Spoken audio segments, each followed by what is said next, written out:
So I think we can get going now with the wrap up. So before we break for the day. So I think we kick off just in numerical order. Should we start with group one? Okay, all right, over to you, Art. Thank you. Afternoon, everybody. Welcome back.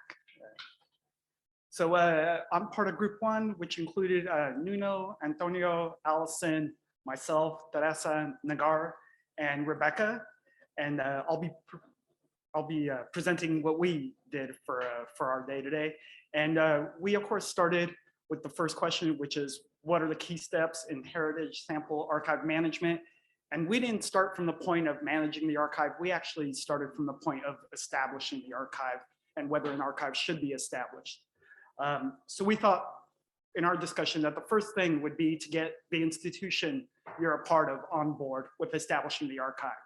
And for us, that involved a self-assessment, sort of understanding where you are and what you have, that kind of thing. We thought you should identify, in terms of preparation for the discussion with your institution, what the purpose of this archive is going to be, what kind of support and resources it would require. And also, we thought it's very important to give the archive a name instead of talking about this as a group of samples or objects. But one of the things you want to do is give it a name, whether that stays as the permanent name or not. It's sort of like speaking it into existence. So if you say it enough, people accept that that's what it is and it exists. So we thought that was the first step. The next step we thought was to sort of do a rough inventory, understand what it is specifically you have, what the sample types are, how many samples, where those samples are located, basically who, what, when, where, how much. We also thought it's important at this step to establish a manager. Who's responsible, who's the advocate for this archive when you're trying to establish it as an archive. The next thing we thought was the sample selection criteria. So you have this big group of samples, but what is it that's supposed to be included in the archive? And also, when you include it, do you include the whole object? Do you include repetitive samples? For example, if you have samples from buildings, you might want to take a smaller selection of samples depending on what you have in terms of housing and opportunity to store the samples and preserve the samples. For us, then we moved on to creating a more formal inventory. So this was sort of a rough inventory just so you have an understanding of what's needed and what you have. But then we thought it's important to, as a first step of actually creating the archive, is then create a more formalized inventory. And this would include things like what's called coming up with a unique identifier for each sample. So once you start creating an inventory, what you want to do is make sure that any metadata is linked to the actual sample. So things like creating a unique identifier, an inventory number, so that it can't be repeated and that sample can't be confused for any other sample or object.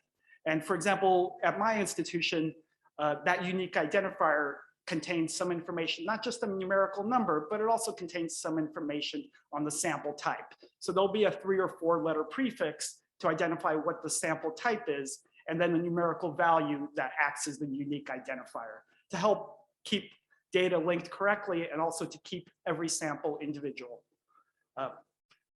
We also talked about identifying hazardous identifying and developing the metadata field. So what is it that you're looking to store for the individual samples? Do you want to keep all the information you have? What's the minimal amount of information you need in order to add that sample to your inventory or add it to the archive? You obviously want to know what the sample is and as much data as you have about its placement and where it came from, what the object is, and that kind of thing. But depending on the types of samples you have, those metadata fields might vary. And we thought that this was an important point to get a real archivist involved to help you with that kind of information. That's where we put in, find a friendly archivist like Maria to help you do this kind of work. No. Are you volunteering, Maria? No? That's a commitment, right? Everybody heard that? The next step for us is once you sort of set up this inventory of samples in a more formal manner, is then start to reorganize and rehouse these samples.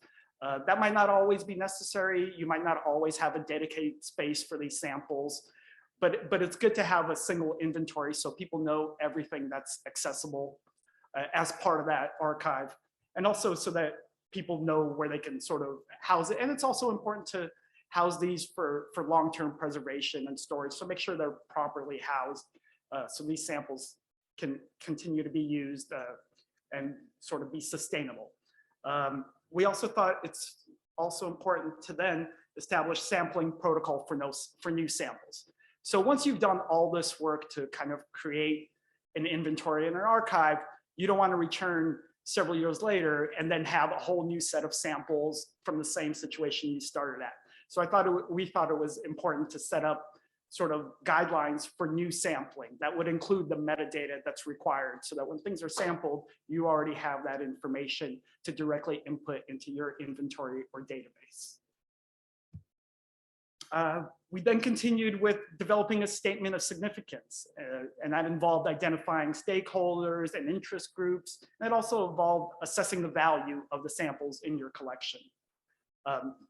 And then we thought risk assessment, identify what the risks are. Some samples have their own inherent risks in terms of being radioactive, being composed of hazardous materials such as pigments. So you want to identify and be aware of those risks. You want to make sure that that information is maintained with the samples so that anybody accessing would be aware of restrictions and things like that. We also thought you should do a risk analysis of the archive, and then of course a mitigation and treatment plan should anything go wrong or anything happen, so you know what samples are most important, what is it that you're looking to preserve, and how you're going to deal with any sort of natural disaster or other sort of risk that might occur. We then thought access policy is important. So once you have your archive together, identify what the access policy is. Who can access the material? What is it that they can access? It's not always the entire archive that can be accessed, and how access is achieved. So who do they contact? How do they contact that person? And what is it that they can request? Often there are legal and technical requirements depending on the country or the organization, especially if these samples are coming from objects that are sort of part of a National Historic Register or something like that. So we thought that should be important and also should be included as part of the metadata for the samples and in terms of the access policy itself. And then one of the things we thought was really important was a user agreement, so that people understand what it is what's expected of them when they take a sample, what the requirements are, and what is it that you expect back. Do you expect the sample back? So in my case, in terms of reference material, we'll give material out, we don't request that back, but what we do request back is the data from the sample. We request whatever is collected. So in our case, it's often analytical data, so we request a copy of that analytical data, preferably in a format that can be utilized by anybody. So not instrument-specific formats or proprietary file formats, but we ask things like a PDF. And if you can't export the data in that kind of format, even a screen capture is something that we'd be happy with in terms of the sharing of the data. And I think it's also important for people to know, do they have to return that material to you? And then a deaccession policy. So in terms of if, for example, a sample undergoes destructive testing and it no longer exists, does that sample still get retained in the inventory? Which we're strong advocates for, only because there's, even if for destructive testing, we have data linked to the sample. And if there's a reference to that sample in a publication, we want to make sure that that unique identifier that is used to track that sample is maintained in the inventory. So even though the physical sample no longer exists, somebody can still go back and take a look and see the metadata associated with that sample, where it came from, what it looked like. Hopefully there's an image of it so they know exactly what you're talking about. And if it happens to be cited in an article or something like that, there's always a way to go back and get more information on the sample, even though you might not have the physical sample anymore. And then we moved on to the next question, which was about what additional guidance documents that are needed. And a few of the things we thought that would be great was help with the self-assessment. How do you understand what you have and where you are in terms of establishing an archive? So a document that would help guide you through that. So maybe a questionnaire that would let you know where you stand and what kind of information or what the next steps are for you. We also thought a best practices documentation for how to document the samples, whether it's how to photograph the samples or any other kind of documentation, the type of metadata that ideally you should have for samples coming from different places. We also thought a document on data management, again, about what kind of metadata and what kind of information you keep about each sample, but also how you deal with sort of the large files and data that's collected and how that data is stored so that could be reused. So for example, a lot of samples, if you have a lot of samples and you have a lot of data, that file size or that database size can get extremely large. And so how do you deal with something that's in the hundreds of gigs or gets up to the terabytes, especially these days when we're talking about huge data files when we're doing analytical research, things like XRF maps, when you have, as mentioned earlier this morning, thousands of radiographs that are high resolution now. I mean, we all know that every photograph you take now is 10 to 20 megabytes, even on your phone. So you can imagine a high resolution file. And if you have thousands of these files, you're talking about a huge amount of storage. And we also thought it's important to consider how that is going to transition in the future as the file types change. Is that data going to be transferable? Is it still going to be viewable, especially instrumental files that come off of equipment that uses proprietary file formats? That often, once those instruments are gone, there's no way to view and open up those files. So we thought it's really important that people consider and have some kind of information on what they should do in those formats, like whether you change the file types, whether you just do screen captures if that's all that available, and things like that. And also, and some of these, so for example, we did mention that the AIC does have a document for this, but best practices for sampling. So how you should sample, how much sample, things like that. And there are documents, number of institutions have them. The ones we talked about was AIC. I don't remember, I think CCI was also mentioned as possibly having a similar document. I'd like to go on to the next topics, but we never got to the next topic. What we did get to was the last step, which was register your archive with ICCROM. So as soon as that goes live, I know everybody here is going to register their archive with ICCROM, but we thought that's a really important point. One of the things that's, even me working with our collection for a long time, I only know of prior to this project, I should say, I only knew of a handful of institutions that have these kinds. And if I was able to know what sort of like a much larger list and where all these collections are, I mean, it would help facilitate a lot of research. And I think also cross-institutional and cross-cultural research, if you could look at a list of where things exist and know that they are there. This first topic, this morning session, really took us a lot of time and there was a lot of input. So we never got to the last two sections. You'll see that this is the end of our presentation. So yeah, so if anybody from my group would like to add anything or if anything I skipped.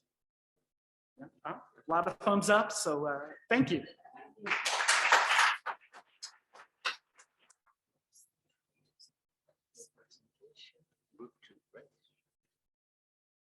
So I just want to thank Art immensely for that overview, because we took a much more organic approach, which I think will balance out with that amazing presentation.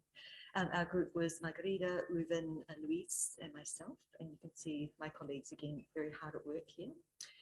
So in terms of the key steps, as I said, we didn't try too hard to put them in order at this point, because sometimes I think it depends where someone is.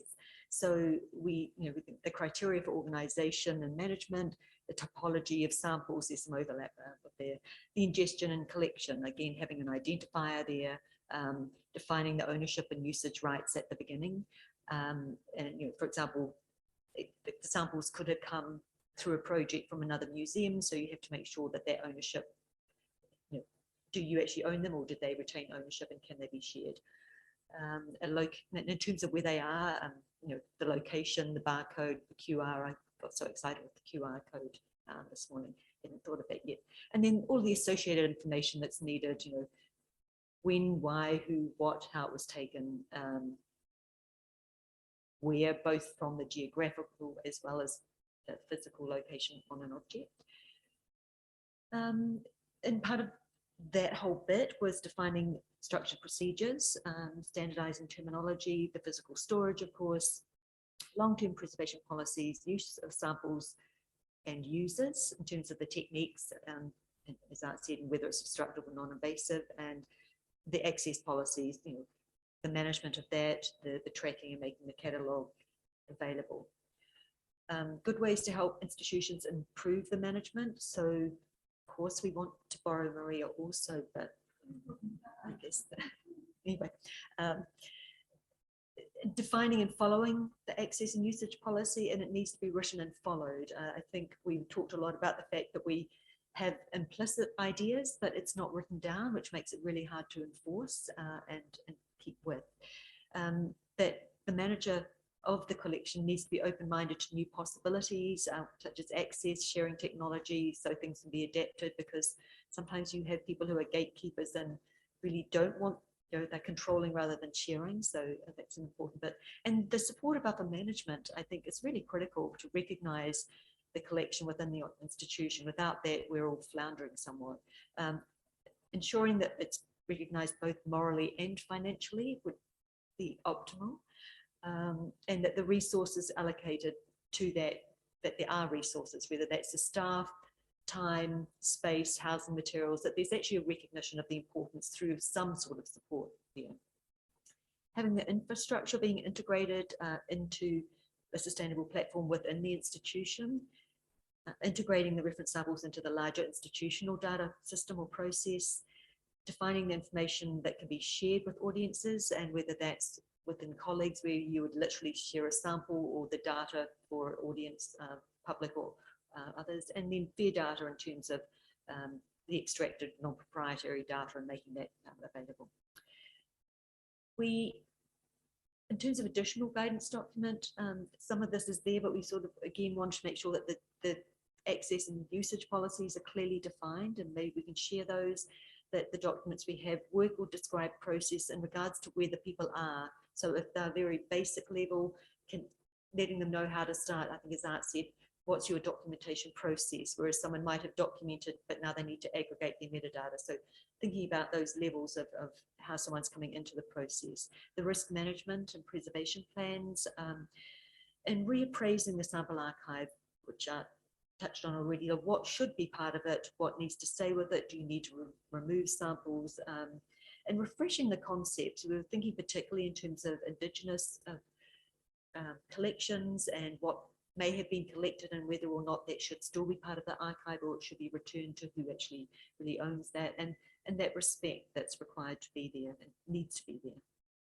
And looking to establish sample archive collections and policies. We'll come back to that. I'll toss that to my colleagues towards the end. Knowing more about what's in the field, connecting samples. So who's already sampled from this item or object already? And we felt like we're hearing that coming through, that someone sampled somewhere and no one really knows who had that, or it's, our collections aren't connected, so we're doing resampling unnecessarily, and that's a challenge, and it's unethical too.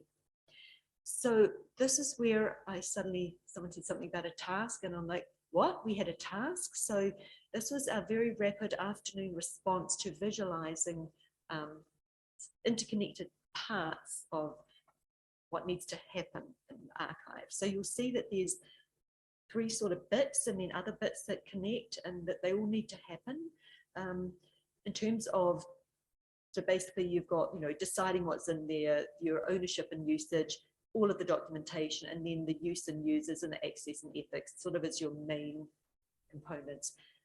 Then in terms of your essential components, sort of the same. We felt most of it was essential, but some of your documentation could potentially be dropped out, as long as you have the description and that you could come back and add, not optimal, but you could come back and add some of those other components as well.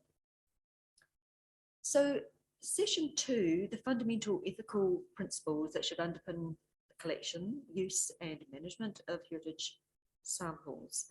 And the question actually responded to thinking of the ethics of both the research and the samples, so that the samples should not be trivialized, that the access and ownership should be clearly defined and reviewed and revised, that there is a duty of care to those sample collections to preserve and respect and acknowledge the importance of the sample, that the access criteria, who can access and for what purpose, and that there's a proper citation and recognition, so you're getting credit for the collection that you have if someone's coming in and using that. If you already have a sample, evaluating the potential for damage to the sample in terms of reuse, so really having a policy of who you will allow to access that, what you will allow, whether it's non-invasive or actually a physical component of that.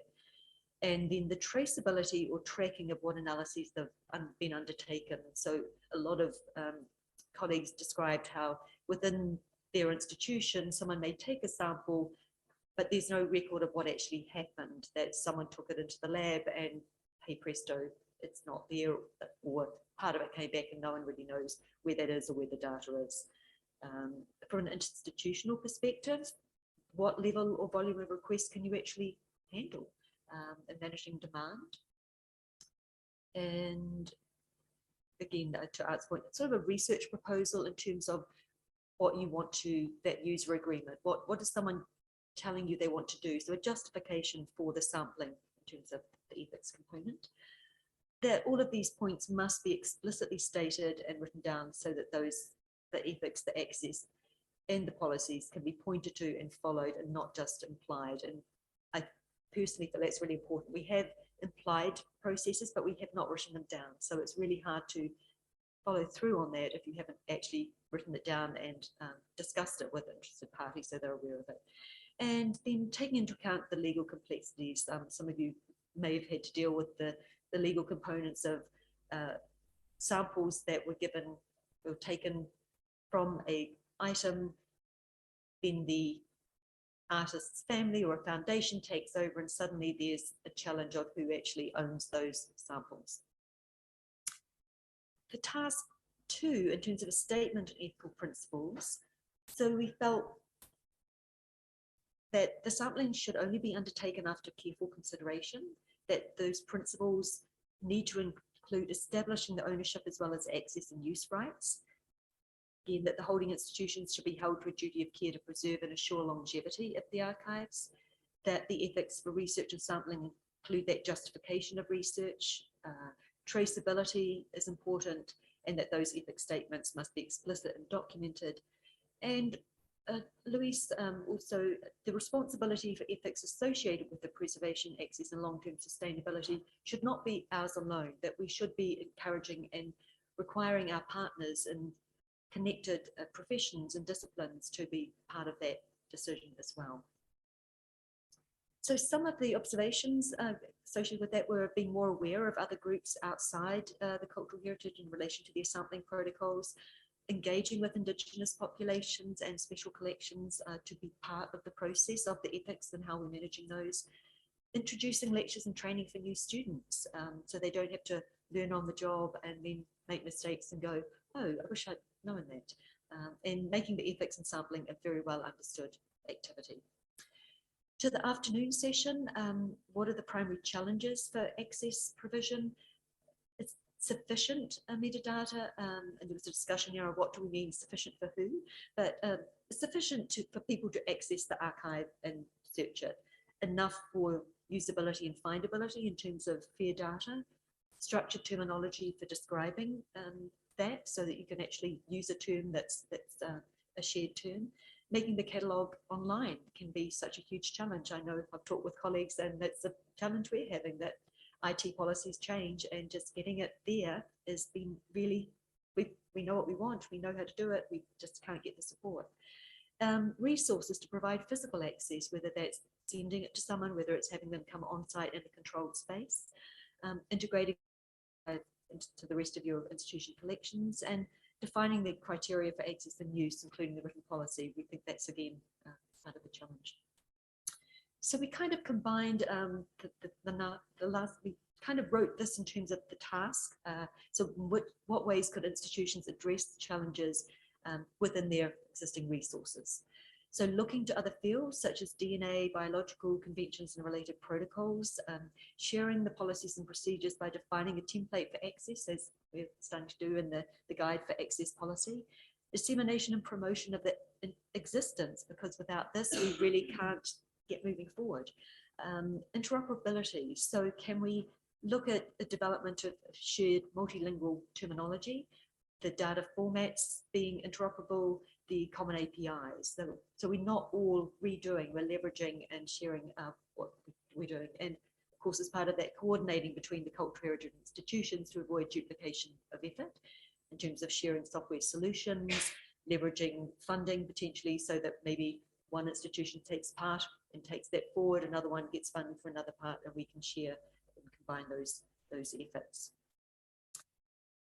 Louise, colleagues want to add anything? Did you want to speak to this, Louise? So we were thinking about that we're really spending a lot of time on developing this, and yet there's so much out there already that we need to be looking at. And Louise just quickly pulled up the Nagoya Protocol. I think that's something maybe we need to consider and really do a bit more of a search of what's already out there before we spend a lot of time and effort going reinventing the wheel. So colleagues wanted to add anything? Give me some thumbs up.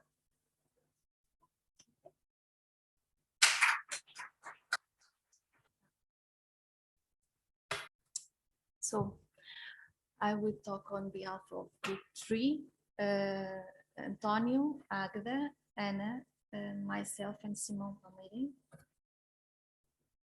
We have not had the time to structure our notes, but I think the questions, the major questions that we have identified during the discussion are here. So which are the key steps in heritage samples archive management? Is including the increasing use of the archive, provide common policies, but we need also to define which is the purpose of the archive. It's because its organization, it's believed to depend on its purpose. Creating an ordering system, how to organize and process information, including provenance, chronology, history, and this organization should facilitate the accessibility of the archive. How to assure the next generations will get access to it. We thought the FAIR principles, the fairness of the data are essential. There must also be the use of common metadata, which should favor the fairness of this data. We have also included a document on methodology for sampling and inventorying. I think this document can be made according to common standards. We need also an adaptable system which allow us to progress with the archive, and this system should be adaptable to the new characteristics of the archive or to user needs. Also, the human resources and technical resources were identified as essential to manage the archive appropriately. Physical space and housing is also important. We have also considered that the digital redundancy must be kept in mind. We have also had some observations, which are in fact questions. We didn't know if, we believe that it's important to have a persistent identifier, so, but we don't know if it is already available. The next question, what are good ways to help institutions improve the management of their sample archives? We have discussed this, and we think communication is essential.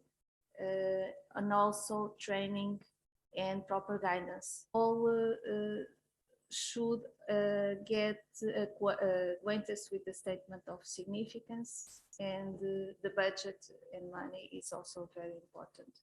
Networking was another key issue for its development. We have also discussed the use of free sharing tools provided by which are already provided by different structures, such as these ones indicated here.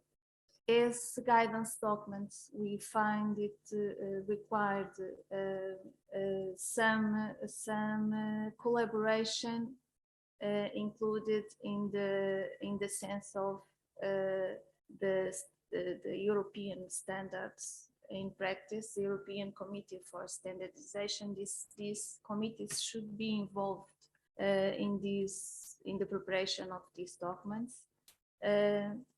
For example, we can also participate in these groups by get involved in national mirror groups, which can provide a document with methodology for example, for sampling and inventory.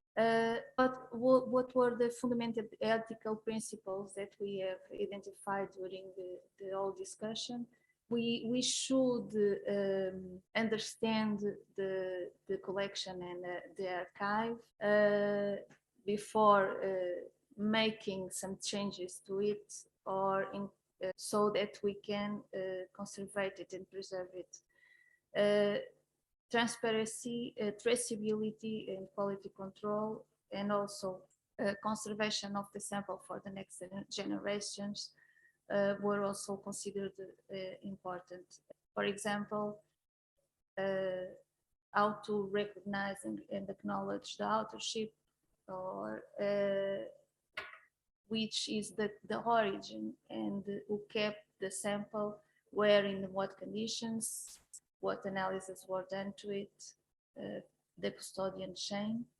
Should the sample have, one question that remains in discussion, should the sample archive be under the same protection principles, for example, classified as the same of its provenance? What the next question, and what are the primary challenges for access provision?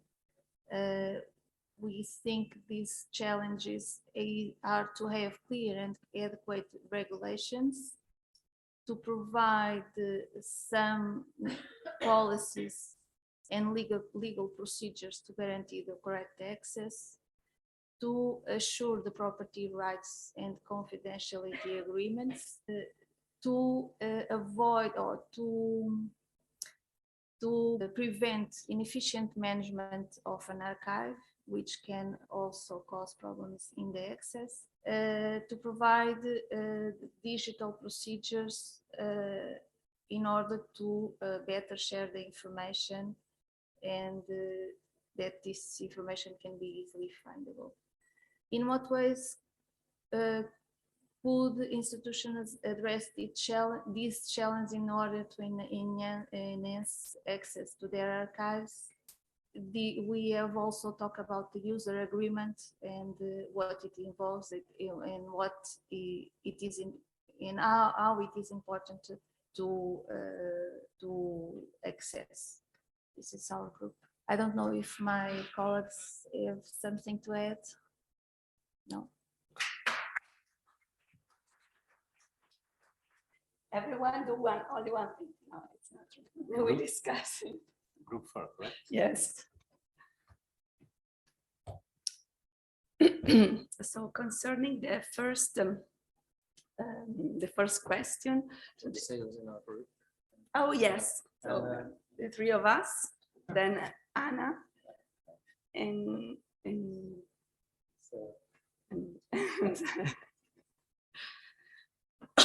sorry, voice. So the key steps for the management of the archival, first, to identify responsible persons, to define the statement of significance of the archive or of the different collection, because eventually one archive can contain more than one collection, and eventual relation with other archives of other institutions. Then as also the other groups have said, to identify and secure resources, so both economic and personnel, as well as the personnel resources. Then to establish with the ownership of the source of the physical material and the ownership of the sample, as well as the ownership of the data which are generated. So intellectual property or etc. And also the, like a memorandum of understanding, or maybe also sign a formal contract if it is the case. Then to formulate and implement policy for users and accessing the sample and the data generated. This was the second question. It's a continuation. It is the continuation, okay. Another important point is to establish a physical location, a physical but also as well a digital location for the generated data. A way also of cataloging and categorizing the samples, so to identify the amount of sample, the typology, the physical dimension, and also to help in the searching, for example, of the different sample. And also can be in this point, there is also the other point, which is the organization of the sample archive. So by creating homogeneous group, eventually, because maybe different collection belong to different period and different people, so maybe one should reorganize the naming with standardized nomenclature, and maybe changing the numbering within the same institution for referencing and also for searching purposes. And eventually one can also reorganize the groups in order to facilitate the search of the different sample. And this process should be intended as a never-ending process. So periodic review should be also managed and bear in mind, because the process is a never-ending one. Another important point was to assess the risk assessment of the collection, because there is also a risk in conservation, but also when you allow people to access the collection, then can be some problem in the risk assessment, or to identify before the risk the collection can be subjected. Eventually an emergency disaster planning, so in the worst scenario that can also be the case, what can be done with the collection. And so also the environmental condition, to list them or to establish the environmental condition for storage and control them periodically, and also the ongoing conservation requirements. And the good ways to help institutions to improve the management of their sample archives. So to provide some recommendations for good practice, guidelines and protocols that can be at different levels. So the upper level, the international level, but also national, regional, and as well as institutional level. So the protocols may range to the general to the more specific, and may require amending for application to each single particular archive. And also recommendation for the minimum documentation required for the sampling context. So maybe providing templates, and one institution can accept to use or revise or change the provided templates. Define research question in advance. This is also for not the collection that are already established, but also thinking to the future enlargement of the collection, so to don't redo always the same errors, and also together with the research question, also to decide to establish first if is the case to use a destructive, so always preferring a non-destructive, and so to have the sample that can be reused over time. So final observation, were also to have an appropriate sample number and in number, size, and typology in order to have the necessary information to answer the research question, but also at the same time to guarantee the sustainability for the long-term collection management. Also to instruct the next generation of managers to the system, so to have a thought to who will come after us. And as we are doing in this day, to create a network and forums or workshop to exchange experiences with other institutions and to learn from the experiences of the others. And the additional guidance document that can be needed, there are, we agree that there are different and several guidance documents, for example, on sampling procedures, for example, the UNI and norms, or also we found the ICON ethical sampling guidance. So they are already, so one can also decide in which maybe document can be more suitable for this, the single archive. To build flow charts in order to describe all the process of the management system of the archival, guidance to archive storage and for following all the processes, so the chain of custody of the sample and its management. Another important point was also we discussed to share the documents and best practice also with the local community, because sometimes also small churches or small entity, they have a small collection. So it's also important to have a link with the territory in order to guarantee their rights, but also to establish some shared rules also with them. And then the final recommendation that was that we felt that it is necessary also to leave freedom, enough freedom to each institution to choose the management guidance policy and documents that better fits with their own needs, because we cannot imagine that there is a perfect source of documents that can be valid for everyone because of the wide diversity of our archives. For the ethical principle, I can leave the word, yes, to Adrian. Thank you, Marta. We were tasked with actually making some statement, and we've about ethics and the ethical principles. And I must admit, in discussion, we thought again that there were some basic ethical principles that we could state, but a statement, an ethical statement would probably be best honed for an archive because of the subtleties, the necessary cultural subtleties as well that might be required. So these are just two what might be fundamental things. Is that one is that an ethical approach is part of a necessary and ongoing process integrated into the collection, use and management, I use the title here, of heritage samples, meaning that an ethical approach is not a simple tick box exercise.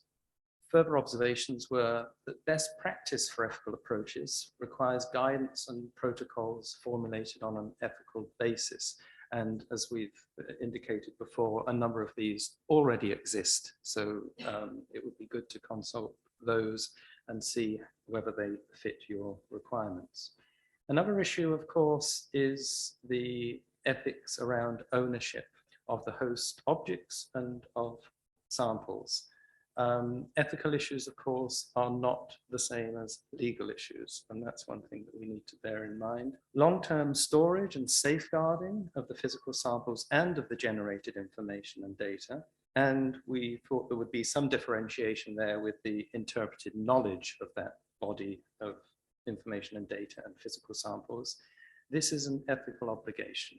Respect for the integrity of people and cultural heritage. So the combination of people and heritage, because of course the morals, our moral obligation is one towards people eventually for the cultural heritage. And broad consultation with interest groups is part of an ethical approach to activities. And I think in any ethical statement, you'd probably have to be quite specific maybe about who those interest groups are.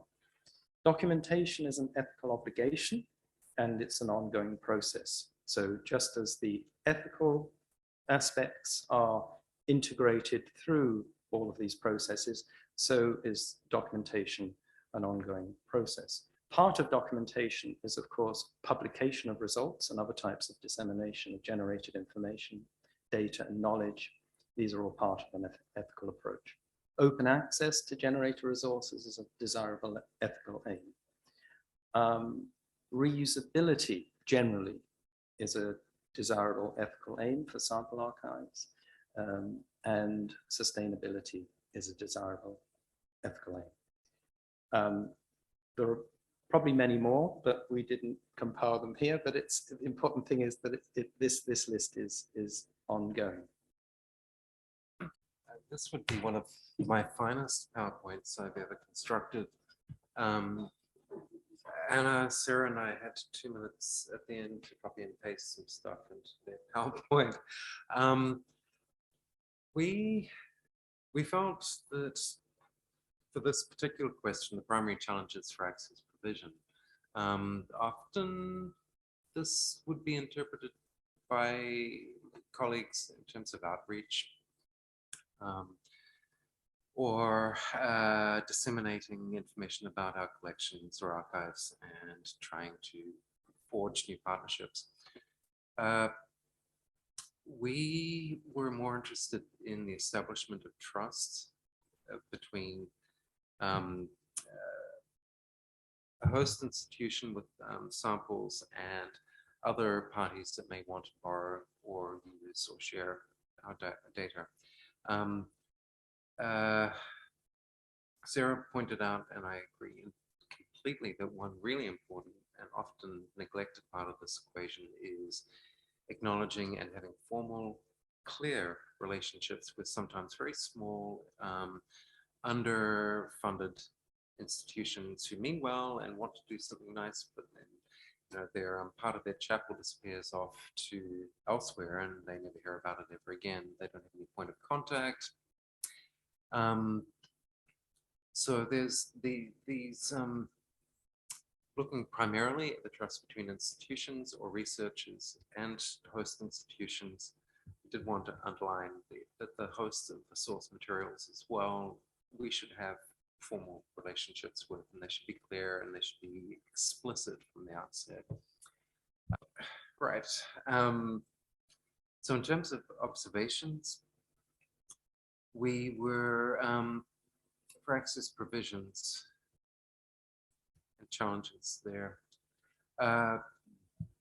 we felt that ensuring the integrity of the sample materials was important and a challenge. And by integrity, we had in mind the way that the analyses were conducted, whether they're invasive or non-invasive, and the need for all parties to be very explicit and transparent from the outset about it, rather like a prenuptial agreement.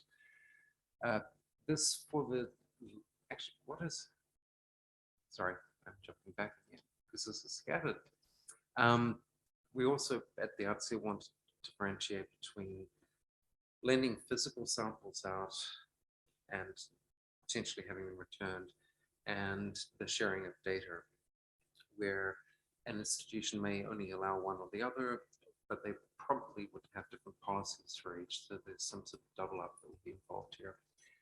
The integrity here is referring to physical samples being sent out. We were keen on having the terms for acknowledging credits, IP, any existing international collaborations and so on, recognized by the people borrowing from the institution, primarily in anything that's published. We felt like that was something that should be made explicit at the start, and it's probably very common, but does physical sample need to be returned? So when, or is it is this the entire physical sample, or is it a subsample that you can consume entirely? We don't want it back. Are there environmental controls that you expect for something that is being borrowed, like the relative humidity or temperature, light controls, light conditions. We, as I think Art mentioned right at the beginning, and the same is true for us, we sometimes, well, we have reciprocal requirements. If you're borrowing our sample, we would like the data that you collect back again, please. But this is just one example. I think it's important to be, again, explicit and transparent. Acknowledgement of the host and published materials. If you're borrowing or if we are sharing our data with you and then you go off and publish some of it, it would, I believe, be reasonable to expect that they give acknowledgement to people who created the data in the first place. I apologize for how scattered this all is. We came back to many of these same points, second part of this task, which was how could institutions address these challenges to enhance access to their own archives? And we felt that, again, with this explicit documentation, maybe even a simple, fairly simple form right up front, and open communications back and forth, that you could, that many of these issues would just disappear on their own, or they'd be put in their proper place, or there would not be issues. There'd just be an agreement or part of a sensible adult discussion about what your responsibilities and obligations are. We like the idea of having an archive manager running this for us. We all agreed that it should be very clear about, we should have clear policies about who can access the samples and how somebody would go about gaining that access, maybe published guidelines. And again, explicit rights, obligations, responsibilities. This was a balancing act, we felt, between a host institution would feel increasingly comfortable the more explicit responsibilities and obligations put in place, and the more forms. A potential user of the archive is going to be increasingly disinterested in having anything to do with you, the more you burden them with paperwork and months of access requirement, interviews or such.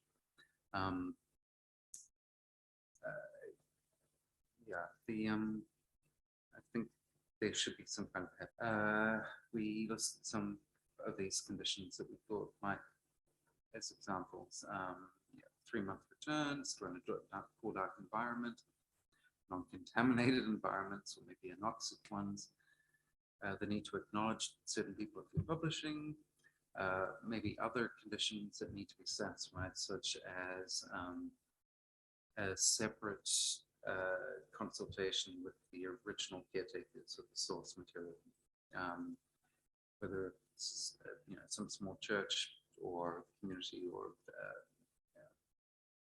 village museum, what have you, indigenous people's representative.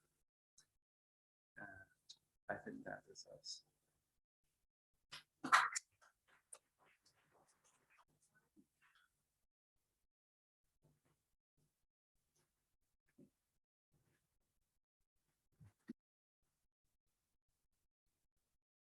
So I'll be presenting for the discussion that we had at Group 5.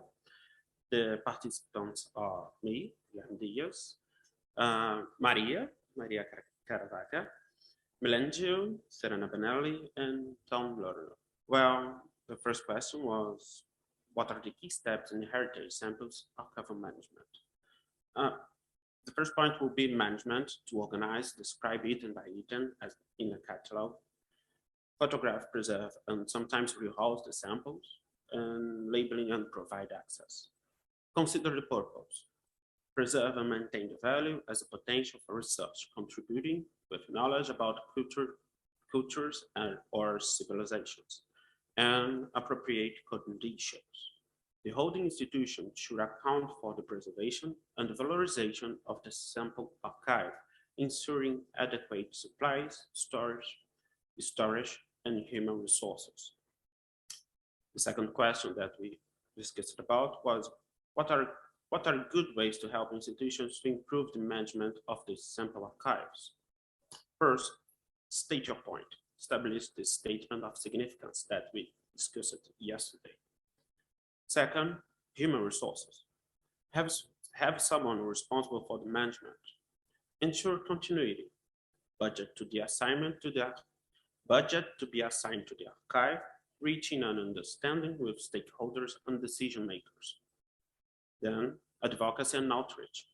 Connect and share with other laboratories and researchers. Collaborates toward shared platforms and knowledge. Establish protocols. The creator of a guide for archival management.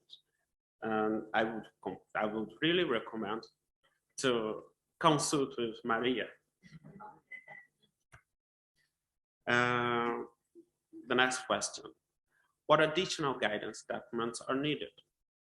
A proper form. A sampling form with the description and protocol established. There will be exceptions, consider intrinsic difference between typologies or samples, and be flexible to adapt the documentation. Insert metadata. Have a list of metadata for cataloging to be inserted in the database. For instance, typology, weight, size of the sample, data previously collected. Have a workflow. Determine steps and methods that are needed to be done with the archival management, like labeling, cataloging, preservation measures, photographing, provenance investigation, and so on. We work on the task, creating the statement. So what are fundamental ethical principles should underpin the collection, use, and management of heritage samples? First step is to observe the code of ethics of professionals as archivists, conservators, scientists, and others involved with the samples to inform ethical principles when sampling, managing, and providing access. Several disciplines already have standards regarding sample and management and should be considered. The historical and social context should be considered when dealing with controversial or sensitive heritage. The protocol proposed should be aligned and in accordance with the interpretation and meaning given by the community. The sample should, whenever possible, be reused by researchers to not oversample the object.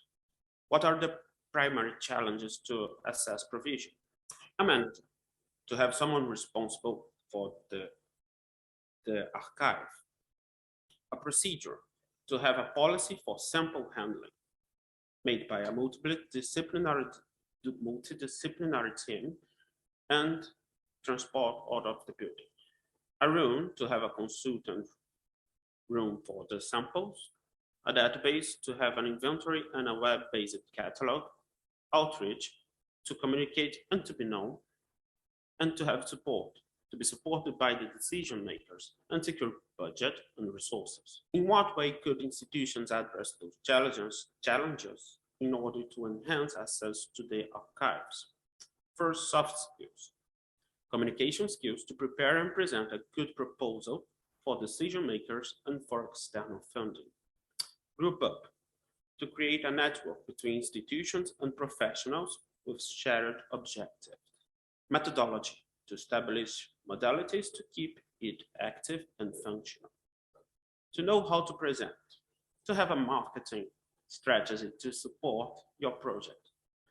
Make awareness, to involve the community and make awareness about Heritage Archive in different ways, responding to several publics. Open days, guided visits, public activities for dissemination.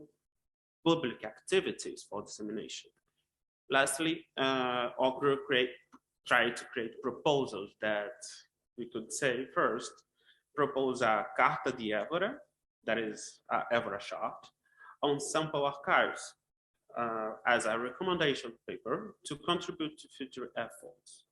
And as well, Maria proposed, along with the whole group, write a letter to ONU to propose the establishment of an International Day for Sample Archives in June 15. Until then, we could start with establishing a date for our network. Basically, that was our discussion. That's it.